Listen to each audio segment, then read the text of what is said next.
You have to do a presentation. Here's what you do. I want to give you this. This is exactly what you do. The only regret in life is regret. A year from now, just wish if I started today. Now, here's another controversial thing. There is no such thing as not being nervous. You're always going to be nervous. So what's the answer? People don't understand that public speaking is not only for a presenter. Communication isn't only for networking, it's for life. So here's how you get over the ums and ahs. Here's how you deal with nerves, not overcome them. If you're really shy, you're not good at presenting, English is not your first language. There's two things that I think you need if you really want to be good at like connecting. And we are live, ladies and gentlemen. Welcome back to the Pashanite Club. Our next guest isn't only just the best public speaking coach out there. He's also emceed at the Pan Am Games, Olympics, and FIFA.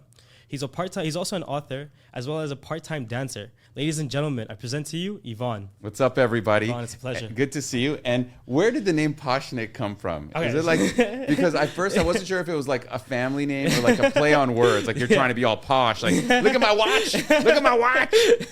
So essentially, I think when I was in grade 9. This isn't like a toxic masculinity thing. No. You're fine on that. I did have. I'm messing with you. I'm messing with you. But what came from when I was in grade 9, I wanted to be a YouTuber, right? And I was like, okay, well, I should be passionate about this. And my last name is Pasha. So then I was like, if I put those two together, but that lasted 2 months. And then I think after a while, I totally stopped that. But then all of a sudden, I was like, wait, I want to do a podcast now. And then I think it would be an amazing way to start the podcast would be, what are you passionate about? So I was like, let's just do it. So Yvonne, what are you passionate about? You mean besides everything you just said? Well, let me tell you something that I think is very interesting, and I'd be curious to get like your audience's kind of perspectives on. Maybe they can put it into the comments. Is I think especially within the Western world, we have a unique privilege that we don't necessarily have to have jobs, like jobs that you retire from. I think more and more we have lifestyles that generate income. Wow. So, for example, I don't ever see myself retiring because, I mean, what else am I going to do? I'm literally doing everything I want to do. Yeah. You know what I'm saying? Like, it's not like, oh, I can't wait. I got 2 more years and then my pension. Yeah. I think there's a lot that's going to be a trend, at least in the Western world where we are, your passion will generate your income. Amazingly said. And I think that's a luxury we have in the Western world that not enough people are taking advantage of. So I admire what you're doing. Do you know what I mean? I admire what you're doing, if anything. Well, the beautiful part is you never have to wonder. There's a saying, I might have made it up, but I've just always said this. The only regret in life is regret. The thing that haunts you, when you're going to go to bed and that's when all your like the haunting memories that come into your head, is not what you did and failed at, but what you never tried at. Yeah. So I've had a few things that I failed at, like pretty well. I failed pretty well, but I don't ever think about them anymore. You know what I mean? I'll give you a really good example. And this is something we can all relate with, okay? I'm like 17 years old. Okay. And there's that girl that I see at the bus stop every day for months. And then one day I got the courage to go and talk to her, and it went terribly. And she was not interested in me in the slightest, even though, it's like I see her every day. And I remember feeling horrible for like maybe 10 minutes. And then the rest of the day was fine because I just couldn't believe I'd actually done it. Yeah. Oh, wow. So yeah, the fact that you did it, you were like, oh my God, I just did it. I did it. So I don't have to wonder the what if. So the what if is what haunts you. I think that's what's detrimental to people. I think living that life of regrets, like you always will tell yourself, like you said, while sleeping, well, I could have done this, I could have done that. And like even, like, they say it's like the best time to plant a tree was 20 years ago, second best time is now. I think that's also what I kind of use with the podcast too. I was like, well, I still use my ums. I still have all these filler words. I'm not ready for this and that and this. And I just told myself, I was like, like a year from now, I just wish if I started today. I wish I did this. I wish I took the step. And I was like, you know what? Let's just do it. And here I am, You know what's funny about that is I've just recently started a Reddit fight. Oh, wow. Yes. So because here's the thing. This is actually something that if you think about it, there's a discrepancy in every aspect of life, but very much in teaching communication between what people teach and what people do. So for example, you talk about filler words. And on Reddit, there was this person, this big long thing. Can we please just eliminate so? I can't stand it when people say so. And then like, I've been a professional speaking coach and I totally agree with you. And then I wrote, but isn't that just how people talk? Oh, true. Think about In excess, of course. 100%. Anything in excess. Being too polished in excess is counterproductive. Because when you see someone who's really, really polished, they look insincere. They look untrustworthy. They're that salesman. Do you know what I mean? And think about this. I ask people this all the time. Who are the best public speakers? Mm-hmm. And I always get the same thing. Like Barack Obama and Steve Jobs. Yeah. But you have never gone home on a Friday night, called all your friends over for beer and pizza to watch a Barack Obama speech. Do you know what I'm saying? I guarantee, hey, you're listening to this, I'm pointing at the camera. You have never watched a full Steve Jobs keynote. You've never done it. You've seen clips of it. Boring. Yeah. I did that. This is the thing. Oh my God. You know who's really good at public speaking? Late night talk show hosts. Yes. Podcasters. Comedians. Yes. And think about how many filler words they use. Mm-hmm. Listen to Joe Rogan, whether or not, irrespective of what you agree or disagree with what he's saying, just look at the way he is talking. Listen to Shane Gillis. Think about all the filler words. That guy uses "so" all the time. I would say he's a better public speaker than the people on Reddit who are like, I'm a public speaking coach. I did Toastmasters. So, not to take anything away from them, but a lot of people don't realize it because they don't do it. They teach it, but they never do it. So what would you say is like a way to stop the ums and uhs, but also to like incorporate it? What's a fine line, and how do you really like navigate in that? Well, you know, I think if I was going to take your question, it's how do we get that natural style? Exactly. We say ums all the time when we're very nervous, and that's usually a sign of nervousness. So the core is the nervousness. Mm-hmm. Now, here's another controversial thing. There is no such thing as not being nervous. Mm. There's no such thing as overcoming nervousness, overcoming fear. There isn't. And this is another thing. And this is why you take all these public speaking classes and you don't really improve. Exactly. Because if you think about it, we are social creatures.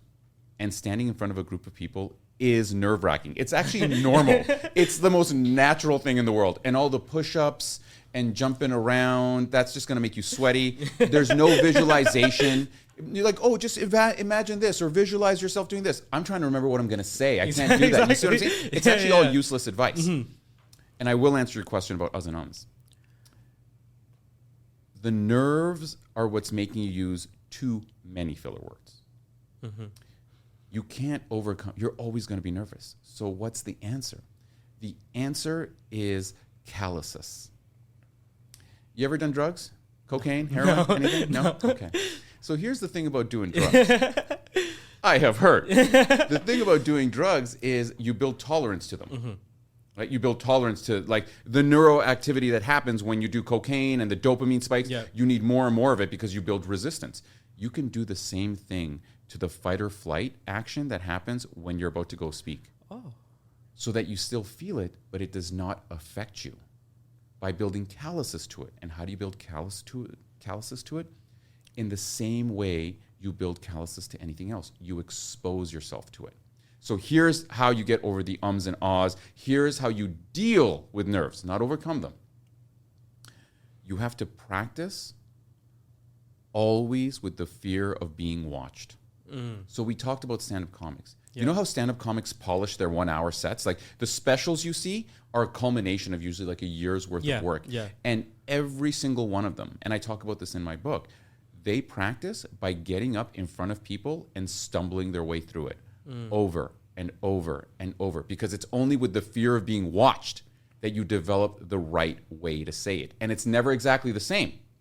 There's always a different. There's always a subtle when you're difference. In the thing, there's like, okay, now I want to use this and that. And I think just naturally, the natural way of speaking, like the way you said, is I can practice in the mirror. Okay, Ivan, hey, Ivan, it's blah, blah, blah. But there's no fear there. As soon as it comes in, it's, Yvonne, what's up, blah, blah, blah, blah. Like, what's happening? Yeah. That's what happens, right? And what happens is, because you're constantly exposing yourself to that self-conscious fear of people watching you in every practice, when you have to do it for real, you're still feeling it, but just like you build a tolerance to it, and it does not affect your delivery. 100%. And I think touching on the one you said about you don't really overcome the fear. Dude, I'm nervous every time I speak. There was this quote that I like almost live by. It's courage is not the absence of fear. It's action despite fear. Oh, that's a great one, because Right? that's very true. Exactly. I think the exposure to that. I mean, I will give you a really good example. We met at Guelph. Yes. Right? The Lang School of Business. Every time I go to present there, there's a little bit of that nervousness. Mm-hmm. It's always Really? there. Of course. You've been there for like 5 Dude, years, I 6 teach years, soft 7 years? skills in business. Mm-hmm. Everyone thinks I'm going to come in there and talk about Steal like the show, yeah. finding your passion and let's hold hands and you know what I mean? Because it's a soft skill. 100%. And I teach it very differently. As you know, I have a whole other way of doing things. But because I know that's the preset mentality for people in the room, of course I feel the fear. You just never see it. Yeah. Because I built that tolerance. Do you kind of just keep telling yourself, like, do you have like a little thing you tell yourself, or do you kind of just like get at it and it's like just hope for the best and like kind of continue on like muscle memory because you built that callus over time? Well, I've built that calluses, and as a result of that, I'm very good with the free flow of it. Yeah. I've become very good with uncertainty. Wow. But I'll give you a little tactic. Okay, I want to give you a little secret of mine that not enough people use. If you really want to have an impact on a group of people, one of the ways you can do it without you having to do anything, you can be shy, you can be super nervous, you can be an introvert, and this will still work. There is nothing that you can do that will impact a group of people and really make them think more than letting them talk to each other. Interesting. People think, here's the thing, people think, I got to be up there, I got to have lots of energy, and there's a room for that. But think about this. What is the loudest part? Think back to when you were in university. Okay. The loudest part of any class. It's right before or right after the class. When you're allowed to talk to each other. In the middle of it, you're like, even if it's interesting, you're like, I can't keep my eyes open. I can't keep my eyes open. The second you're allowed to talk to anyone you want, is the second you wake up. Which is why in all of my sessions, within the first 2 or 3 minutes, I get people doing stuff. I don't know if you remember, but people don't ever notice. As well too. Yeah. It's like within seconds, it's like, okay, everyone, we're doing this. And you're like, what, we're doing stuff already? And right away, that has an impact. It energizes and it impacts people. So would you say when presenting, the key to make the audience hooked the entire time and actually paying attention would be to make sure it's interactive? Not only with each, to the speaker, to the audience, but in the audience itself. 100%. Because think about this. How old were you in 1992? Were you born? No, I was not born. Okay. -8. -8. You were -8 years old. Okay? 1992 was when PowerPoint came out. Oh, wow. And if you think about it, we have not changed how we present since then. And before then. Think about it. Do you think nothing's changed except the quality of the pictures? Yeah. We still have one picture, bullet, bullet, bullet. Yeah. And you're like, behold, my presentation, right? And then we rely on it. We kind of like, so here's what's on this. We talk about what's on a slide. Ask yourself if that's what you want. How often have you read a slide deck in a presentation? The answer is never. Because you never, right? You look at it, okay, yeah. And here's the other thing.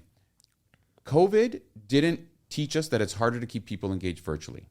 COVID taught us that virtually I don't have to be polite. And why the hell am I have to give my time at this exact time just to sit and listen? Can't I sit and listen anytime? The answer is yes. Yeah. So the future that I'm trying to create, because we're unfortunately going back to this like this lecture style. Nobody wants lectures. Nobody wants lectures. No one does. So why are we still lecturing?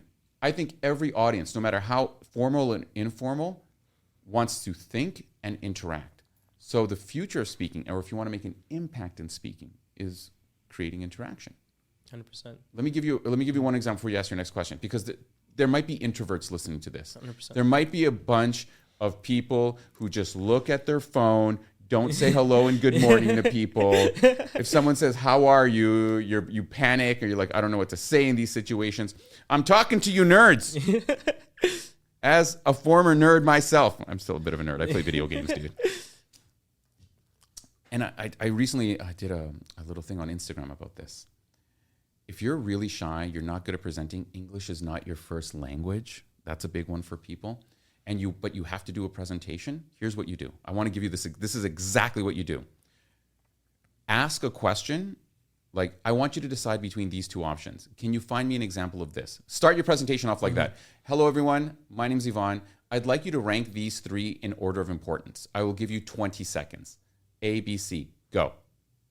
I'd like you to pick between these two options with someone sitting next to you. I'll give you 20 seconds. Go. That room will get so loud so quickly. It'll make you look super dynamic. It takes the focus off of you. And it puts on you start speaking, but then all of a sudden the focus is off of you so you can relax. The first few seconds are the hardest part for everyone. Everyone says, it's just the first part. After I get into it, it's fine. Well, good. Now the focus is off of you. Everyone gets awake. Then you get their attention back, and they're all wondering why, which means now you have their awake and engaged attention. Wow. You're welcome. That's for free. No, I think that's an amazing way to put it. But what happens if it's, say, at work and I'm giving a presentation to the managers and things like that? Those ones are usually boring. You're just talking about something absolutely. And that. Is that something we just have to bite the bullet on and saying, okay, well, it is what it is and kind of just get it done with because it's work? Or what would you say if you were in a corporate environment?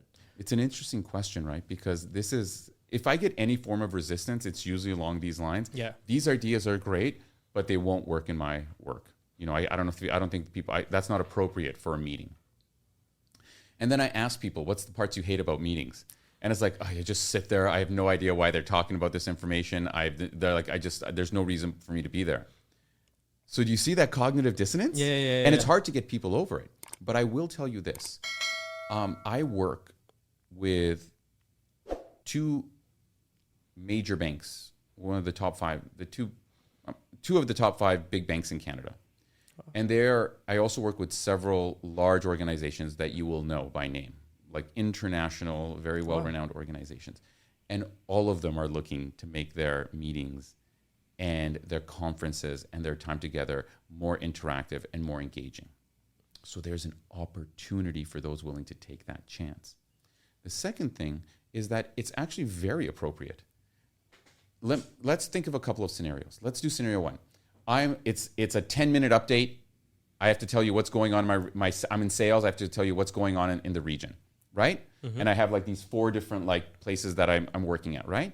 I could say, okay, so here's what's going on with it. Or I could start off the session, 10 seconds. Which do you think is the highest growing in my 3 units? Oh. Just out of curiosity. Anything? Just actually maybe turn around, discuss it with the person next to you, just 10 seconds. They start saying, okay, well, actually, it's this one. And then you get into your traditional. But you started off with engagement. And that's completely appropriate. That's like the hook almost. Yes. So when we're making short videos, the hook, retain, reward, you hook them on, you retain them, and the reward is what it is at the end of it. I love that. Hook, Hook, retain, reward, And it's perfectly appropriate.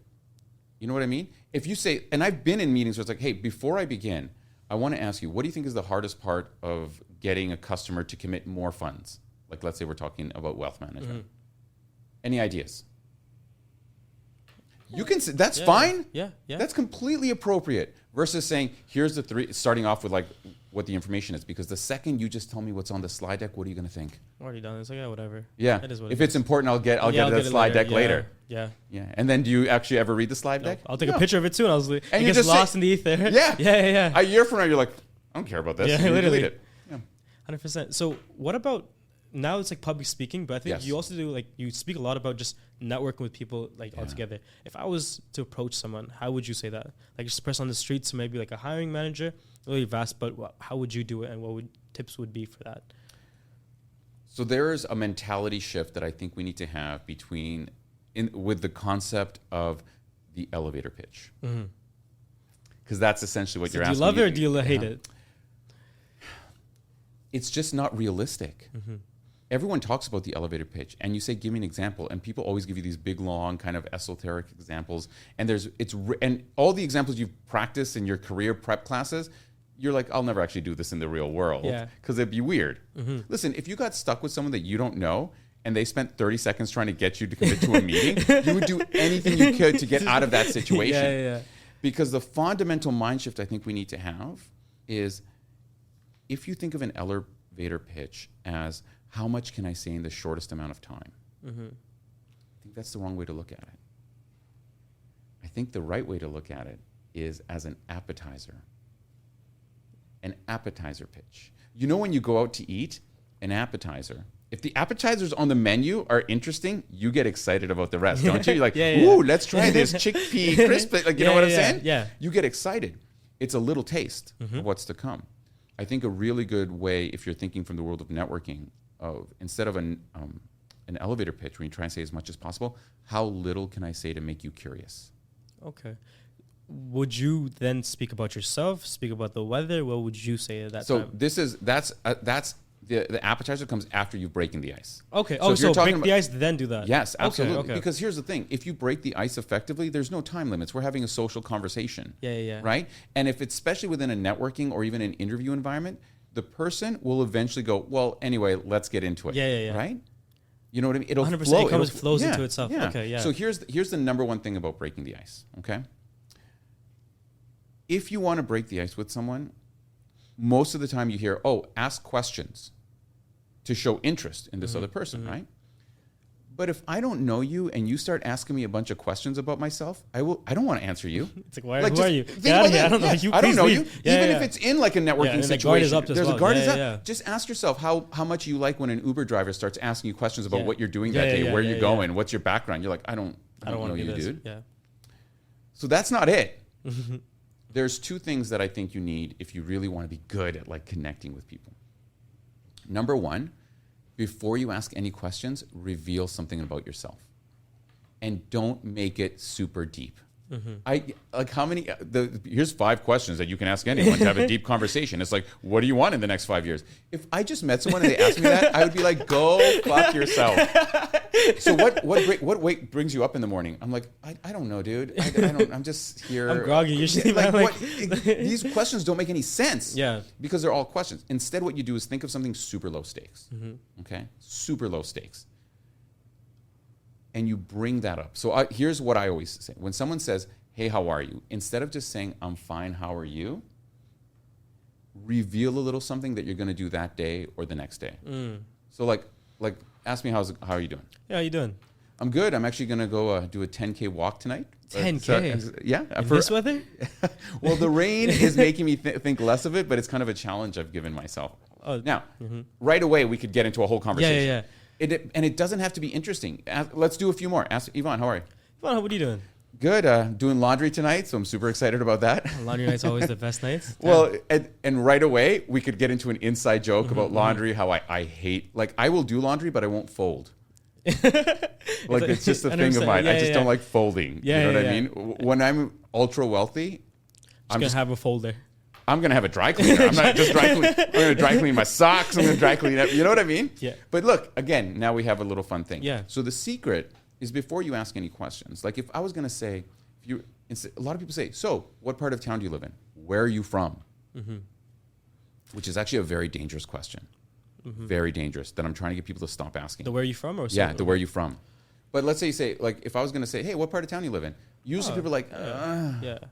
But if I say, hey, I live in the annex, how about you? Then it's always, and I Usually do this. when you reveal something of yourself. It's volunteered. Exactly. I think when people, I love the way you said that because now, a few things are clicking. Because when I start posting on social media, people naturally like talking to me more because now that you said it, they know me. They know a little bit about me. So the trust is there. The trust is there. So then when I speak to people, I kind of go like, same thing what you said. I'm from this part. I was like, I hate this thing. Oh my God, it's always a pain in the ass. Right away, and opinions. They're like, yes. And I think when you go to them and you approach people, this is always like when I was younger, just like a human and not like a sale or like a closing. It's like, let's just have a conversation. I want you to be my friend. I'm just genuinely interested. I don't want to be in this elevator as long as you want to be, but let's make the most out of this little time that we have. And I think when you speak about yourself and then you get them into it, they know something about you, they want to share, and it's this beautiful dance that happens, right? And that's the beauty of speaking itself, and I love about communication. It's one of my passions. It's like talking to people is amazing. Everyone has a story. Everyone has something they're passionate about, what they like to share, blah, blah, blah, blah, blah. And knowing that is just cool. Meeting cool people is fun. And a lot of people don't talk about that, right? It's just, and you never know who's who. And even with introverts, the introverts are some of the best and coolest people you'll ever meet, because when that shell comes off, they just explode. Everything exposes, and they're like, oh, I like this, I like that. Cool. I like that too. I'm trying to get into this. And that's such a beautiful thing. And that's why people don't understand that public speaking is not only for a presenter. Communication isn't only for networking. It's for life. When you can communicate well in life, your entire world just becomes so much better. If you can articulate your thoughts in the way it's supposed to be, you're then more confident in yourself. And while speaking, people like speaking to you. People understand you that much more. right? So I think that's the beauty of like just speaking itself, and why I like was so drawn to you, because everything you said that day, and this is 5 years ago, everything you said 5 years ago, wow. I still remember. When I was 20. I'm just kidding. You don't look a day over 18. What are you talking about, Yvonne? Thank you very much. As I get my Botox. But yeah, I think that's the beauty of, and then you've like captivating and everything. It's just the whole like ensemble is just such a beautiful thing, and definitely asking questions is something that I think people should be recommended. Revealing before you ask questions is the secret, and make it as mundane as possible. If someone says, "How you doing?" you say, I'm looking forward to taking my dog out tonight. You don't think they're going to ask you about your dog? Yeah. It's like, oh, what dog do you have? Opinions about it. We're going out for drinks with my friends tonight. Oh, where are you going? And then these little subtleties are the secret. And I'll tell you one cool story, okay? Bill Clinton. Oh. I had a friend of mine, and this is like maybe 20 years ago, met Bill Clinton. And I remember at the time, he was like, it was a surreal experience. He was in the States, and he basically paid a bunch of money to be at this like super high-end meeting, and he was the speaker. And then afterward, he went around all the tables and, over desserts, essentially, he went and he just pretty much talked to everyone there. That's part of the reason you're paying. It was, And I was so fascinated by this story that I just kept drilling my friend about it. And I said, so what did he do? Like, what did he do? And he says, Bill Clinton makes you feel like you met him before and you forgot. Wow. Because he was like, I don't know what happened. He was like, it was like surreal. And I was like, well, what? And I'm like digging in because this is my path. I'm like, what did he do? And what I managed to piece together from this conversation is he went up and he was like, hey, Mr. Clinton, it's nice to meet you. And Bill Clinton didn't say, it's nice to meet you too. How are you? He didn't say that. He's like, let's just suppose my friend's name is John. He's like, Clinton, it's nice to meet you. I'm John. John, did you try the steak? Wow. And he's like, what? He's like, did you try this steak? It's fantastic. He's like, oh, actually, I had the fish. Oh, you see. And then they got into this little like 20, 30-second conversation about how good dinner was and stuff like that. And then another 30 seconds later, they just kept, they kind of evolved. And, he's like, it's interesting. Oh, I don't go out to eat very much. Oh, why are you here? And they got into this kind of like very deep conversation, professionally deep, within a minute. And then, his hand was like, no, I'm sorry, he has to go. But it felt like we were like in the middle of a conversation. Wow. And so what did he do? Instead of just saying, I'm fine, how are you? He revealed before he jumped into anything else. It kind of just knocks everyone off. Like, people don't expect it. Yeah. So it's like, wait, I'm not talking to the president. I'm talking to a friend. I'm talking to someone I know. And that immediately just like... And it's a topic of conversation that gives you somewhere to go. Because I imagine he's had a lot of, hi, how are you? I'm good, how are you? Good. Good. And then you have nothing else to say, right? So Anyways, he always gives you... Exactly. Yeah. So that was like, that gave confirmation to this strategy. 100%. And by the way, I invite everyone listening, hey, you, stop looking at the other screen. Listen to us. The next time someone says, hey, how are you? Try just saying, good, I was listening to a super interesting podcast. How are you? Just say that and watch what happens, because they're going to ask you about the podcast and you see where it goes. That's another tactic, a challenge for all you listeners. I think there's also like, it's like, I like to treat like side missions. It's like, okay, a side mission. It's like, you know what? Like, let me try doing this. It's like, I'm going to implement this one thing. Like, even like, there was this really popular thing that was going on. It's like a 100-day challenge of rejection. Like, your whole task is to I think they call rejected. That Tinder. Sorry. This is in real life, sorry, but dating is broken. Hey, speaking of dating, how do I build? You have to say. How does one build speaking riz, also known as charisma? How does one build what? Speaking riz. Oh, riz, okay. Like a riz, yeah, for charisma. Sure, dude. Yeah. Well, here's it goes actually back to what we were saying. So let me answer this question in a very roundabout way. Dale Carnegie, How to Win Friends and Influence People. Beautiful book. Yeah. I love that book. I was a Dale Carnegie trainer for years. Oh, wow. And one of the things that he kind of really alludes to is getting the other person to do most of the talking. One of the ways that you can be really charming is by getting people to do most of the talking. But how do you do that? Dale Carnegie never answers that. He just gives you like, that was actually one of my frustrations with Dale Carnegie in general. Great ideas, no tactics. So let the other person do the majority of the talking is one of his, and then he gives you a bunch of examples. It's like, just really try and get them to open up. And you're like, how? Okay, how? This little reveal tactic is how you do it. Because sometimes I will do this and the other person will go off for like 15 minutes, and I'm like, yeah. Wow. I didn't. You're such a great listener. Well, they don't even think they don't even think about it that way. They're just like, oh my gosh, Yvonne, I'm so sorry. I've been talking for like so long. I'm like, no, this is really interesting. Really great interviewers do this. They give someone something to talk about, and then they go off, because what's everyone's favorite topic? Themselves. Right? Hear that, ladies? He's a ladies' man. He knows his way around. But I will pepper this in. 80%, you got to let the other person talk. Periodically, throw out little interesting things to complement what they're saying. Not one-upping, which is what typically most people do. So if I say, oh man, I had this amazing time in Mexico. Oh man, I had such a good time in Mexico too. We always make it about ourselves and trying that one-upsmanship. The best kind of additions to any conversation are things that complement what they're saying and makes the other person want to talk more. Yeah. So someone says, like, let's suppose someone says, like, oh, I just came back from Playa del Carmen. Instead of saying my Playa del Carmen experience, like, oh, I love Playa del Carmen. Did you ever go here? Or if you didn't, what was your favorite restaurant? And then they talk more. And I think even with people who are labeled as rude, disrespectful, a lot of times I think it's because that little back and forth, they start bickering, like, oh, they're trying to one up, and everyone's like that.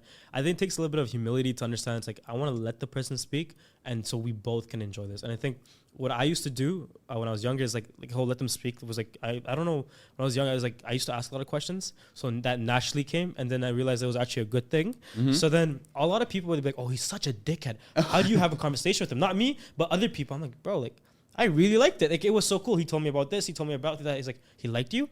He likes no one. She talked to you? She's a bitch. Like, she doesn't want to do this, that, and the other. I was like, yo, we had a great conversation. We all have defense mechanisms. Exactly. And I think it's like it's like you have to put in your mind, okay, he's not better than me. He's not worse than me. Let me just get to know him. It takes a little bit of humility. And I think that's what people have to understand while getting into that little environment. Sure. And I will also add one more thing, that this is a little counterintuitive. The samurai always says that the direct approach is the best. I humbly disagree. When discussing riz, the direct approach makes, like, here's what I mean by direct approach. If you come off way too interested, way too friendly, and way too happy, there's something wrong with you. Yeah. The indirect approach is usually the best approach. So in a context of not just, like, let's say in any form of interpersonal communication, if I meet you for the first time and I'm way too happy to meet you, it actually makes you put your barriers up. Yeah. Right?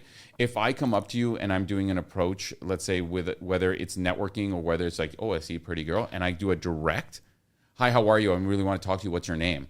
That person is going to be like, oh. Yeah. Get out of here. I'm not interested. So part of the charm, part of charisma is being indirect in your approach. So instead of going like this, I always say, instead of like coming in at, what was the straight, like 180 degrees? Come in at like 160. Yeah. To get them like in the right mood. And it's the same thing I do for networking. When I, for example, when I see like someone standing by themselves, I don't beeline it to them and be like, hi, how are you? You're standing alone. This in networking, that might work. But usually what I walk by and I ask them an indirect question. I'm like, by the way, do you know where the buffet is? Or like, do you know where the bathroom is? I always ask, like, by the way, my name's Yvonne. So sorry, nice to meet you. And then we'll get into a conversation. They're like, how are you? And then I'll throw in my little reveal. Yeah. And then we'll get into a whole other gig. And then the beautiful part of this is, because I asked a question, for me, this is my thing. I usually say, where's the bathroom? Where's the buffet? When the conversation starts to die, I'm like, well, anyway, listen, I'm going to go head over to that buffet now. Thanks for letting me know. It gets you an exit. Wow. It's kind of like a game almost. When you like talk to people, it's like you can have like kind of play around with what you say. We all hate getting stuck in conversations. And you can see, like, you've been in a conversation, right, where you want to get out of it, they want to get out of it, but neither of you can figure out the way to get out of it. The secret is giving an exit before you enter. So it's like almost like a follow-up plan. Yeah. I always have an exit right before. I'm just on my way blank. Yeah, I think even as well speaking to people, it's like I almost start off with like, hey, by the way, I'm meeting like 10 minutes, but like, what's up? How's it going? It's like, oh, that meeting's coming. Oh, let me give you two drastically different examples. Okay, one from Tim Ferriss. Okay, Tim Ferriss is the modern guru of like the hacking your life. Yep. Back in the 90s, he did it. Oh wow. And one of his little things was he would always pick up the phone. And so says, hey, do you have a minute? He's like, actually, I got about 1 minute. I'm just about to walk into a meeting. I'm just about to do this. Oh, I'll call you later. No. Let's just do it now. To hyper focus people. And that gives you like this like indirect way, and it gives you an exit before you enter. Wow. Mystery, as many of any of you back in the 90s and the early 2000s was a pickup artist, right? From Toronto, by the way. Oh, no way. Useless fact. Yeah. Was like, I guess, like the first pickup artist guru. Yeah. You know what I mean? Or one of these guys. But one of the, irrespective of what you think about pickup artistry and stuff like that, one of the things he always talked about is you can't be super direct. You have to be indirect. So a lot of the things he taught men would be like asking, like giving them an exit. Hey, I'm just leaving with a few friends of mine, but I wanted to quickly say blank. Hey, I'm just on my way here, but I wanted to quickly ask blank. You give yourself an exit before you enter any conversation. Wow. And that's one of the secrets of being charismatic. Wow. That was really well said. Damn. Why? Thank you. Oh my God. Who would have thought? Also, so going through your Instagram and like your philosophy of I'm on a personal mission to stop boring. Yes. I love that. Thank you. Because not enough people talk about it, right? People just like, I remember I was with my girlfriend. She was like, we're just walking. You were boring her to death. And you're like, why are you so boring? And then we broke up and now I'm here. No. No, we're literally in downtown, right? Yeah. I was like, and she's always like telling like, oh, like we're just walking slightly quietly. I was like, you want to see something? And then there was like a homeless guy who was just walking. And I just started the conversation and I was just talking shit. And then we just random conversation. I was like, oh. And he was like cussing about something, maybe about like say like the government. I was like, oh, could you believe it? And then he starts his ramble, and I'm like, oh my God. And then she knows I'm just playing around, so we start making like, we start poking questions, a little rude, but it was fun. And this little 1 kilometer conversation that we had, 1 kilometer conversation with the homeless guy, whatever, it was fun. It would have been so boring. Yeah, I would have enjoyed my time with you, Crate. I love you, okay? But it was so much fun. I genuinely enjoyed it. And then that's what I like to do. It's like if I'm doing something small, it's like, okay, I'm waiting at Staples. There's a guy outside. It's like start poking something. Start like if you watched Beverly Hills Cop. Of course. And then you know how he always comes in. The original back in the 80s. Have you watched Beverly Hills Cop? All 4. Really? Yeah. Just had a marathon the other day, so it's like fresh in the head. But you know when he comes in and Eddie Murphy, he's like he has a persona. He likes to do all these things. Yeah. I tell my friends like sometimes I'm not always Nouman Pasha. Sometimes I'm someone else. Sometimes I'm like, I'll even go because I kind of look a little Spanish. I'll be like, oh, my name is Jesus, blah, blah, blah. But I don't have the accent because we moved here, whatever. And I just fabricate an entire story, right? On spot. Just because I don't want it to be boring. Now the guy in front of me thinks it's so cool. He's talking to this guy, whatever. I'm enjoying my time. It's a little cynical, but it's like, hey, blah, blah, blah. This is where I'm from. This is what I'm doing. And it's like, it's something so, like, it's kind of big, but like, it's so much fun.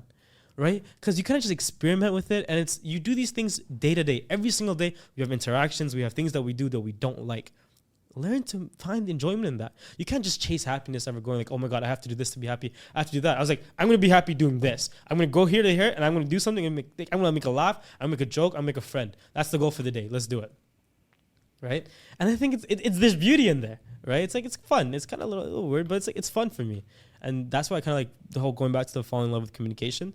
Right back with what you said, it was like this guy made one of the most boring presentations I've ever watched. I thought I would be watching into so much fun. Like he talked about the angles of the way I should look, the way I should talk into a camera, this, that. He engineered this entire play. And I was like, wow, this is so cool. I'm following this guy. And for 5 years, I'd comment here and there. I'd water the relationship 100%. And then when I asked you, I was like, hey, like, I'd love for you to be on the podcast. And you're like, oh my God, yes. My heart was like, yay, yes. Well, I'm a big believer in you have to say yes to everything because you never know where yes will lead. 100%. You know where no will lead. No will lead to nothing. Yeah. There was a great. Let's play a little game. Okay. This is like an improv game that I saw someone say. Okay. So the game is just called Yes. Yes. Okay. So I'm going to ask you a bunch of questions and you just have to answer yes. Okay. Okay. You want to hear a story? Yes. Do you want to hear a story about a dragon? Yes. Does the dragon breathe fire? Yes. Is the dragon the bad guy? Yes. Are they going to fight a brave knight? Yes. Is the brave knight going to win? Yes. Is the brave knight going to save the day? Yes. Will everyone live happily ever after? Yes. Okay. Let's play the same game, okay? But this time you say no. Okay. Ready? You want to hear a story? No. What? And that's it. Then and there you go. So, there's a couple of different ways to think about it. One, in entertainment, they say the people you see on the way going up are the same people you see on the way going down. So you got to be open and nice to everyone. Everybody, yeah. The way I like to think about it is a high tide raises all ships. So the more I can help people around me, oh wow, yeah, the more it can help me. Mm-hmm. So and it's never from a selfish point of view. I'm a big believer in saying yes, because when I was starting out, I still remember there was this person who was an established communications coach, and they were doing workshops, and I was starting out. And unfortunately, within this kind of like, what's a good way to say it, self-help industry, Mm-hmm. everyone is very closed off. Almost. closed Like off. gatekeeping. They gatekeep because gatekeep, why yeah. would I tell anyone about my Exactly. competitors? Yeah. I have a WhatsApp group with my competitors. Oh wow. Yeah, because sometimes I can't do a gig, and I say, hey, is anyone available for this? Or sometimes they want something that I can't do. Hey, can one of you do? I'm a big believer in saying yes to everything, because you never know where it's going to lead, right? So when I was starting out, this person, and I eventually did get them on phone, and they were super rude to me. And they're like, it's only because we had a mutual client, and they were trying to make, like, the client asked. And she's like, well, I don't know what to tell you. I can't help you. I don't know you're just going to have to work hard. I don't know. And they were very standoffish. And after a while, I was like, well, thank you for your time. Goodbye.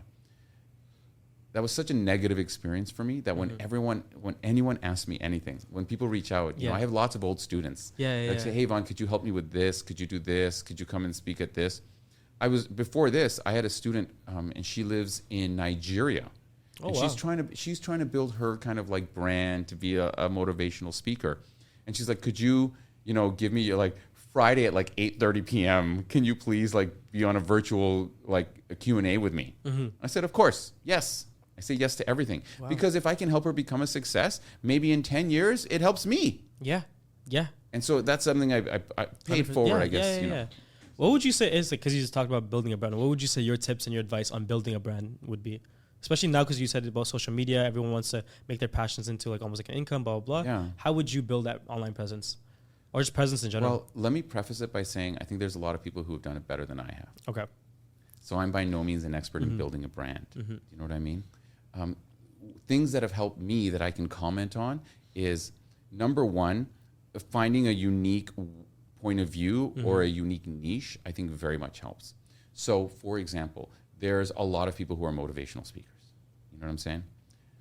What is your unique point of view on motivational speaking and I'm not a motivational speaker. I'm very much not. I'm very much like practical, technical skills, not feel good about yourself. Right? I'm more like, you should suck, and here's why. You're boring, and you suck, and here's why. No. Be better. Be better. Be better. No, but let's just say within the world of motivational speaking, you got to find a niche. For example, I helped someone, and she was a project manager. And I was like, do you think you could bring project management to self-help? And she was like, I don't know. And we looked, and no one was talking about, well, she's like, yeah, I think I could. She was like, project management is about having goalposts and reevaluating and having milestones. And I think that would be really cool. I'm like, that's your niche. You know what I'm saying? Yeah. There's, this is a bit of a trope, but like, there's more than enough basketball coaches for some reason that are motivational. I apply, the things we learn in basketball to the things we do in life. Yeah. So that's number one, is finding a niche. And then number two is, this is, I think, more important. I think people front load having a brand and a niche and all that kind of stuff. I found that my brand and my niche developed through action, through doing. Oh. So like you became your niche. Yes. Yeah. So for example, you doing your podcast, so many people doing podcasts, how do you break through the mold? Well, I guarantee that your podcast is changing as it's going, 100%. right? Both by format, the way you communicate, the type of guests you have. If you started a niche at the beginning and tried to fit everything to the niche, it would prevent you from growing and learning. Okay. So if I was going to give anyone true, advice, because then you almost like closed off. Yeah. It's beginning almost like. So if someone wants to be, let's say, a speaker, and they want to be a motivational speaker, I would say go and find opportunities to speak for free. Okay. Join a Toastmaster club. Ask everyone in that Toastmaster club, hey, can I come and speak for 10 minutes at your company once you've built a rapport with them? Oh, wow. I'll do it for free. A little quick lunch and learn. Want to just get better at my motivational speaking. You know what I mean? I did that. I worked for free for many years. Wow. Until I found that my unique niche was all about interaction. I was best when it was interaction. Would you say Toastmasters was beneficial for you? Yes. Toastmasters is great, but it's a little boring, a little nerdy. Okay. And it's very, Dale Carnegie is the same way. It's very dogmatic in its approach. So in Toastmasters, you do it this way. This is good speaking. Your hands go like this. You start every presentation like this, and it's very dogmatic. Dale Carnegie's the same way. If you do Dale Carnegie training, they're very dogmatic. This is the way you do things. So it's good for a foundation. But then I think people need to grow out of it. Okay. Because Toastmasters, if you've ever been to Toastmasters, I'll give you an example. Every speech, and I'm a distinguished Toastmaster. I did the whole Toastmaster system. I was the president of a Toastmaster club. Oh, wow. I was part of the President's Club, which was like for high-performing Toastmaster clubs. And those who don't know, just what is Toastmasters? Toastmasters is a peer-to-peer public speaking club. Okay. So, for example, there's no teacher, anything. Basically, you show up to the club and you pay like whatever, it's $100 or whatever, and you get a little booklet, and that booklet has a series of speaking challenges in it, right? So and once you complete those speaking challenges, your little booklet, you get a CC, which is a competent communicator designation. I think it's changed in the years since I've been in Toastmasters. And the idea is you get up, you speak, you get some feedback, and that's it. Then you get up and speak again, you get some feedback, and that's it. And that you learn by doing, which is awesome. But they have a very dogmatic way of doing things. Every Toastmaster speech starts with fellow Toastmasters welcome guest, for example. That's every Toastmaster's speech is that way. And they kind of have their little rules, and they're very much about filler words. They literally have a role called like the counter where they'll say, you used 5 times. Wow. Use like 3 times. Use so 2 times. Wow. So they're very hypervigilant. Yeah. I'm so glad I went to it, and I learned so much. But I think that they were dogmatic, and there was a better way of doing things. So let it start your journey, but don't let it finish there. Love it. Thank you for saying that much more succinctly. You should be a public speaking coach. No, definitely. Yeah, I'm sorry. Yeah. Toastmasters is great. Toastmasters is great. I'm not trying to like put shade on them at all. I'm just saying that that's one path to success. Yep. I think that you should take all the paths. You never know where you're going to get, right? If you only learn communication from a comedian, that's one path. Yeah. If you learn from Toastmasters, that's another path. If you learn from improv, that's another path. If you did sales, that's another path. The true master is a master of all paths. Yeah. Wow. No, because now I did it all. Yeah. Yeah, because I've done sales before, and I'm going back into it again. Yeah. And I've done like the corporate side. I've done like this, and then it's like I use everything when I speak, right? And different people, everyone's different too, right? Sometimes you might go to like a corporate guy, but he's like wants to have a laugh. So then that side comes on. You want to be a little funny, but then something else comes on. You want to be this, and then being able to like have those like these avenues is very important. One more thing with the speaking. Yeah. I tend to do this a lot, and it's terrible. But I speak very fast, and I tend to mumble the words, right? And then so when I go online, I'll see like, use the pauses, blah blah blah. Is that good?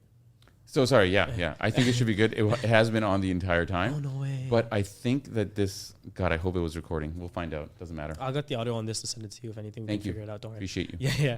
But back to it's the use of my speech is very fast, and then I mumble some of the words. Sometimes people say use the pauses. What would you say for someone like me who speaks really fast, mumbles over the words, and still trying to learn everything?